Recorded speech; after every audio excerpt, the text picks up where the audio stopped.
अस्सलाम वालेकुम जी। Pakistan super league की आज जिस टीम की हम बात करने वाले हैं उस टीम ने शानदार परफॉर्मेंस दिखाई हैं over the years in Pakistan super league. कुछ अप एंड डाउन भी रहे, कुछ सीजन ऐसे भी रहे कि जहाँ पे अच्छा परफॉर्म नहीं भी कर पाए और प्ले ऑफ के लिए क्वालिफाई नहीं किया। टोटल इस टीम ने जो है वो क्वालिफाई किया है प्ले ऑफ्स के लिए 4 बार, 2 बार रनर अप रहे, एक बार विनर भी रहे। और पिछले ही साल इन्होंने कुछ साल के गैप के बाद दोबारा से इन्होंने जो है वो क्वालिफाई किया पाकिस्तान सुपर लीग के प्ले ऑफ्स में, लेकिन वहाँ पे ही गलती इनसे हुई और एक अपने अच्छे प्लेयर को, क्वालिटी प्लेयर को फाइनल में इन्होंने डिसिप्लिन के ऊपर नहीं खिलाया और जिसका इनको हमें भुगतना पड़ा और वो प्लेऑफ का मैच वो हार गए। जी हाँ, हम बात कर रहे हैं कोयटा ग्लैडिएटर्स की। कोयटा ग्लैडिएटर्स एक ऐसी टीम रही है over in Pakistan super league. Emotionally लोग इससे अटैच होते थे क्योंकि जब पाकिस्तान सुपर लीग आई तो सरफराज कैप्टन थे और सरफराज ने चैंपियंस ट्रॉफी भी पाकिस्तान को जितवा दी थी। और ज़्यादातर लोग जो थे ना, उनकी जो सेकंड फेवरेट टीम हुआ करती थी वो कोयटा ग्लैडिएटर ही होती थी। लेकिन वो बाद में चेंज हुआ।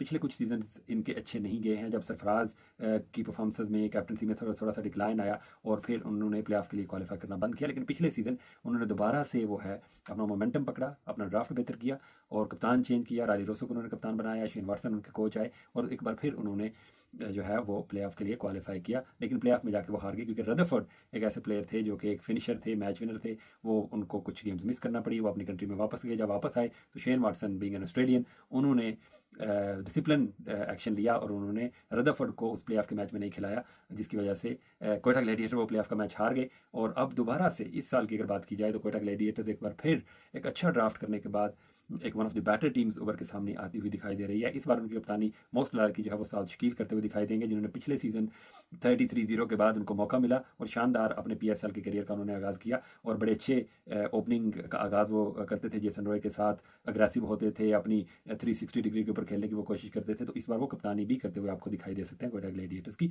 अगर कोयटा ग्लैडिएटर्स के इस साल के स्क्वाड की बात की जाए ना, तो किसी चीज़ की कमी इन्होंने छोड़ी नहीं है इस बार अगर आप पावर हिटर्स की बात कर लें, पावर प्ले में अग्रेसिव बैटर्स की बात कर लें, through out middle order quality players की बात कर लें, अच्छे फिनिशर्स की बात कर लें, स्पिन बॉलिंग ऑलराउंडर्स की बात कर लें, फास्ट बॉलिंग ऑलराउंडर्स की बात अगर आप करें, क्वालिटी सीम बॉलिंग ऑप्शन और दो mystery spinners along with one of the best left arm spinner in white ball cricket at the moment Akeal Hosein की शक्ल में हर एक बेस कोयटा ग्लैडिएटर की इस बार कवर नज़र आती है। क्या कुछ वीकनेस हैं, क्या ये बेहतर कर सकते हैं, क्या ये एक बार फिर अपना जो है वो दोबारा से ट्रॉफी उठा सकते हैं? तो मेरी नज़र में हर एक इंग्रेडिएंट जो है वो इनकी टीम में इस बार के ड्राफ्ट के बाद मौजूद है। अब ये थोड़ा स्क्वाड में डीप इन करते हैं और देखते हैं कि इनके पास कौन कौन से ऐसे प्लेयर्स हैं, क्या चांसेस इनके होने वाले हैं, क्या ये सीज़न 10 की जो है वो ट्रॉफी अपने नाम कर सकते हैं या नहीं कर सकते। तो इंग्रेडिएंट्स एज अ सेट हर बेस कवर है, हर तरह के इनके पास प्लेयर है। कोई किसी भी चीज़ की इन्होंने कमी जो है वो अपनी टीम में छोड़ी नहीं है। तो बैटिंग में अगर देखा जाए ना, तो बैटिंग में बड़े शानदार नाम इनके पास मौजूद है। फिन एलन, जिन्होंने न्यूजीलैंड की तरफ से वो खेलते हैं, ओपनिंग करते हैं और ताबड़तोड़ किस्म की वो बल्लेबाजी करते हैं। पावर प्ले में एक फ्लाइंग स्टार्ट आपको देते हैं,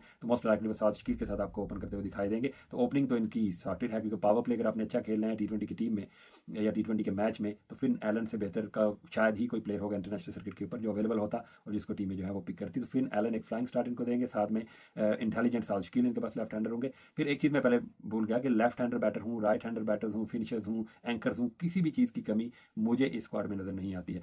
अगर फिर मिडल ऑर्डर में अगर देखा जाए तो वहाँ ख्वाजा नाफे जैसे यंग एक्साइटिंग प्लेयर्स हैं, हसन नवाज हैं, शुएब मलिक जैसा एक्सपीरियंस प्लेयर भी इन्होंने रखा हुआ है। कुछ लोगों को शायद एतराज़ होगा, लेकिन कंडीशन जिस तरह की एक्सपेक्टेड हैं इस बार पाकिस्तान सुपर लीग में, क्योंकि अप्रैल मई में होनी है, गर्मी होगी, तो शायद स्पिन फ्रेंडली कंडीशन होंगी, तो आप अपनी ऑफ स्पिन भी साथ में कर सकते हैं और फिर आपको मिडल ऑर्डर में स्पिन को बेहतर खेलने का अभी भी पाकिस्तान में T20 फॉर्मेट में इनसे बेहतर कोई प्लेयर आपको नज़र नहीं आता है। तो उसको इन्होंने पिक किया है मिडल ऑर्डर के लिए। और उसके अलावा जो ओवरसीज प्लेयर्स इन्होंने पिक किया है ना, वो भी बड़े क्वालिटी के। रायली रोसो तो पिछली बार इनके पास वापस आ गए थे, अभी भी इन्हीं के साथ वो रहने वाले हैं। और उसके बाद इन्होंने Mark Chapman, left hander New Zealand batter, कौन ही उनको बोल सकता है पाकिस्तान के अगेंस्ट, जैसे वो T20 क्रिकेट में खेलते हैं, तो वो इनकी टीम में फिनिशर का रोल प्ले करते हुए आपको दिखाई देंगे। इस बार शायद वो पहली कुछ गेम्स नहीं खेलेंगे, तो उनकी रिप्लेसमेंट के तौर के ऊपर भी उन्होंने कोशाल मेंडस जैसे प्लेयर को भी अपनी टीम में रखा हुआ है। तो कोई भी खाना उन्होंने हाल ही नहीं छोड़ा है और जब रिप्लेसमेंट ड्राफ्ट होगा तो उसमें भी शायद कोई और एज रिप्लेसमेंट के तौर के ऊपर मार्क चैपमैन की शक्ल में वो ले सकते हैं। लोकल बैटर में अगर आप हसीबुल्ला का नाम ले तो वो भी इनके पास मौजूद हैं।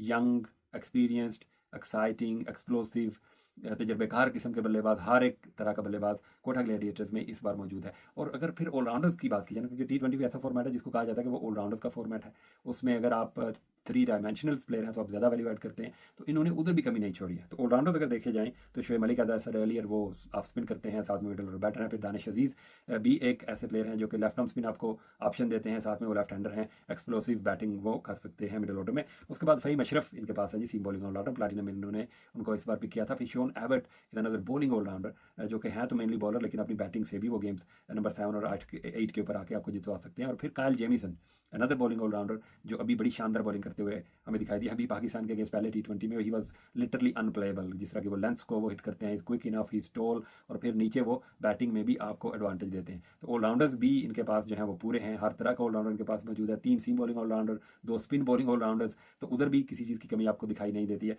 फिर बॉलर्स की तरफ आए जी, फास्ट बॉलर्स की तरफ। अब फास्ट बॉलर्स में भी क्वालिटी नजर आती है, मैच विनर्स इनके पास मौजूद हैं, इम्पैक्ट बॉलर्स इनके पास मौजूद हैं, जिसमें मोहम्मद आमिर सरफहरिस्त हैं। पाकिस्तान में अभी भी वाइट बॉल क्रिकेट में उनसे ज़्यादा स्मार्ट बॉलर आपको नज़र नहीं आएगा पाकिस्तानी सर्किट में। उसके बाद Mohammad Wasim junior is another one जो कि डेथ ओवर्स में बड़ी शानदार बॉलिंग कर सकते हैं अपने स्लिंगी एक्शन की वजह से, पेस की वजह से, और वो भी थोड़ा सा लोअर ऑर्डर में आके वो भी आपको बैटिंग का 2-3 छक्के तो वो भी मार सकते हैं। उसके बाद अगर बाकी इनकी बॉलिंग देखी जाए फास्ट बॉलिंग, तो खुर्रम शहजाद जो कि पहले भी कोयटा के लिए खेल चुके थे, पाकिस्तान की टेस्ट टीम का वो रेगुलर अब हिस्सा होते हैं, वो भी अब आ गए हैं कोयटा ग्लैडिएटर्स में एक बार फिर से वापस। नए बॉल की स्पेशलिटी है उनकी ज़्यादा, और योकर्स वगैरह भी वो कर सकते हैं डेथ ओवर्स में। और अमर्जिंग जीशान हैं जो मोहम्मद जीशान, लास्ट ईयर जो पेशावर ज़ल्मी में खेले थे, टोल हैं, लैंकी हैं, हिट द डेक हार्ड वाले वो बॉलर हैं। एक्सपीरियंस की थोड़ी सी कमी ज़रूर है, लेकिन अमर्जिंग प्लेयर जो है वो इसी तरह आपका दरकार होता है। तो किसी भी और अमर्जिंग फास्ट बॉलर से ये किसी भी तरह से कम नहीं है। फिर अगर बात की जाए स्पिन बॉलर्स की, तो स्पिन बॉलर्स जनाब ऐसे हैं कि इनसे बेहतर पाकिस्तान सुपर लीग में कोई टीम मुझे अपने स्पिन ऑप्शंस ज़रा दिखा दे भाई, हैं किसी के पास तो, कि जिसमें 2-2 मिस्ट्री स्पिनर्स हैं। अबरार अहमद जो कि भी पाकिस्तान से तीनों फॉर्मेट्स खेल रहे हैं, मिस्ट्री बॉलर हैं वो भी। फिर Usman Tariq is another one जो कि मिस्ट्री बॉलर हैं, और उनको पिक करना इतना आसान नहीं है। Majority of the Pakistani batters जो लोकल भी हैं वो भी उनको पिक करते हुए उनको मुश्किल होती है। पिछले सीजन में बड़ा शानदार उन्होंने बॉलिंग की भी थी, इकनॉमिकल भी रहते हैं, विकेट्स भी चटका देते हैं मिडल ओवर्स में। और फिर अकील हुसैन, अकील हुसैन एक ऐसे बॉलर हैं जो लगते तो बड़े conventional traditional left arm spinner हैं, लेकिन मेरी नज़र में T20 फॉर्मेट की ही अगर बात की जाए तो मिचेल सेंटनर के बाद अगर दुनिया में कोई बेस्ट लेफ्ट आर्म स्पिनर अभी करंट मौजूद है ना, तो वो अकील हुसैन है। वो बॉल को दोनों तरफ स्पिन करते हैं। एक वो आर्म बॉल करते हैं जो कि नए बॉल के साथ वो लेफ्ट आर्म फास्ट बॉलर्स की तरह जो अंदर आती है राइट हैंडर्स को, वैसी वो होती है। और फिर वो कन्वेंशनल लेफ्ट आर्म स्पिन भी करते हैं जो कि टर्न अवे करती है, तो पावर प्ले में वो आपको रन नहीं बनाने देते और फिर विकेट्स भी लेते हैं। तो इस टीम में जो मैंने आपको अभी ऑप्शन बताए हैं, बैटिंग आप देख लीजिए, बॉलिंग आप देख लीजिए, spin bowling, fast bowling, allrounders, कहाँ पे कमी है भाई? किस चीज़ की कमी छोड़ी है कोटा ग्लैडिएटर्स के मैनेजर्स ने, कोचेज़ ने, जिन्होंने भी ये ड्राफ्ट किया है? तो हर बेस को उन्होंने कवर करने की कोशिश की है, कहीं मुझे कोई कमी नज़र नहीं आती है। अब ये देखना है कि ये कम्बिनेशन अपने किस तरह से बनाते हैं, और क्या इनके प्लेयर्स जिन्होंने पिक किए हैं उनकी फॉर्म कैसी है। तो जो इनकी प्लेइंग 11 मुझे बनती हुई दिखाई दे रही है वो भी मैं ज़रा आपके सामने रख देता हूँ।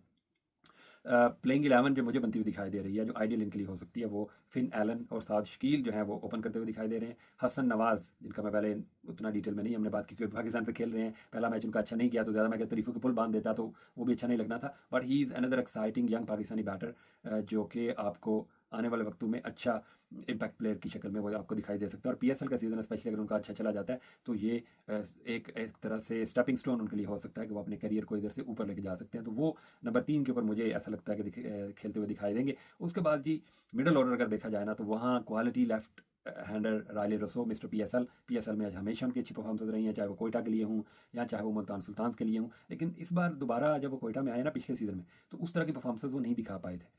तो कोयटा ये उम्मीद करेगा कि इस बार इस सीज़न में, क्योंकि वो मिडल ऑर्डर में की पोजीशन के ऊपर खेलेंगे नंबर 3 या 4 के ऊपर, तो वहाँ पे कोयटा को उनके रन चाहिए होंगे। लास्ट ईयर वो कैप्टनसी कर रहे थे लेकिन बैटिंग से उन्होंने मैचेस नहीं जितवाए थे। तो कोयटा जो चाहेगा कि रायली रोसो जो है वो कोयटा ग्लैडिएटर्स को विद द बैट इस बार मैचेस जितवाएं। फिर अगर नीचे आए तो शोएब मलिक ऑप्शन इनके पास मौजूद होगा, लेकिन मुझे नहीं लगता कि शोएब मलिक स्टार्ट करेंगे इनके लिए। इन माई ओपिनियन हो सकता है वो करें, लेकिन जो मैं प्लेइंग 11 खिलाना चाहूँगा टू स्टार्ट ऑफ विद, उसमें मैं उसके बाद रखूँगा हसीबुल्ला को। हसीबुल्ला अनदर लेफ्ट हैंडर जो कि पेशावर ज़ल्मी में मिडल ऑर्डर में खेलते हुए हमें दिखाई दिए। फिर कीपर भी हैं, तो वो एज ए कीपर मुझे लगता है कि उनको खिलाना चाहिए। और फिर जो पहला मैच होगा उसमें क्योंकि मार्क चैपमैन जो है वो अवेलेबल नहीं होंगे, तो ये कुशाल मैंडिस के साथ इनको जाना पड़ेगा अगर ओवरसीज़ बैटर इन्होंने खिलाना है तो।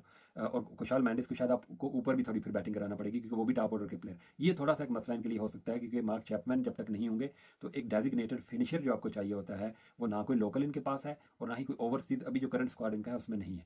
तो ये देखना पड़ेगा कि ये रिप्लेसमेंट ड्राफ्ट में क्या किसी डेजिग्नेटेड फिनिशर को पिक करने की कोशिश करते हैं या नहीं करते, क्योंकि वो एक कमी मुझे लगता है कि शायद रह जाएगी, क्योंकि फिर उसके नीचे जो है वो फ़हीम अशरफ बैटिंग के लिए आएंगे। तो फ़हीम अशरफ उस तरह से कोई हार्ड हिटर तो नहीं है ना कि बंदा कहे कि वो आपको 12 मैन ओवर चाहिए हर के 5 ओवर में और फ़हीम अशरफ के ऊपर आप तकिया कर सको कि वो आपको मैच जितवा देगा। तो वो उधर थोड़ी सी क्वालिटी आपको कम नजर आएगी। जब आप प्लेइंग 11 बनाओगे ना तो फिर आपको पता चलेगा कि शायद नीचे के जो नंबर्स हैं वहाँ पे एक्सप्लोसिव बैटर्स नहीं है। ऊपर है फिन एलन, वो पावर प्ले में अच्छा स्टार्ट दे देगा, फिर मिडल में भी है रायली रोसो की शक्ल में, लेकिन नीचे नंबर 6 और 7 के ऊपर उतने एक्सप्लोसिव बैटर्स इनके पास नहीं है। तो ज़्यादा काम जो है वो फिन एलन को ऊपर से करना पड़ेगा और फिर मिडल में रायली रोसो को करना पड़ेगा। तो जब तक मार्क चैपमैन नहीं होंगे तो ये देखना पड़ेगा कि ये कौन सा कम्बिनेशन खिला सकते हैं। ये ऐसा भी कर सकते हैं कि मार्क चैपमैन अगर नहीं है तो ये लोकल बैटर्स खिलाएं, जिसमें शोएब मलिक आपकी टीम में आ सकते हैं, ख्वाजा नाफी आपकी टीम में आ सकते हैं, और फिर नीचे जो है वो एक एक्स्ट्रा ओवरसीज फास्ट बॉलर या ऑलराउंडर आप खिला लो, जो कि शोन एबट हो सकते हैं, जो कि आपके लिए कायल जेमिसन वो ऐसे प्लेयर हो सकते हैं कि जिनको आप खिला सकते हो लो डाउन दी ऑर्डर, ताकि आपकी जो बॉलिंग है वो और ज़्यादा स्ट्रांग हो जाए और बैटिंग में भी और ज़्यादा डेप्थ आपके लिए आ जाए। और shown Abbott is that kind of A player के जिन्होंने T20 ब्लास्ट वगैरह में हमें करके दिखा हुआ है कि वो नीचे से एक्सप्लोसिव बैटिंग आके कर सकते हैं।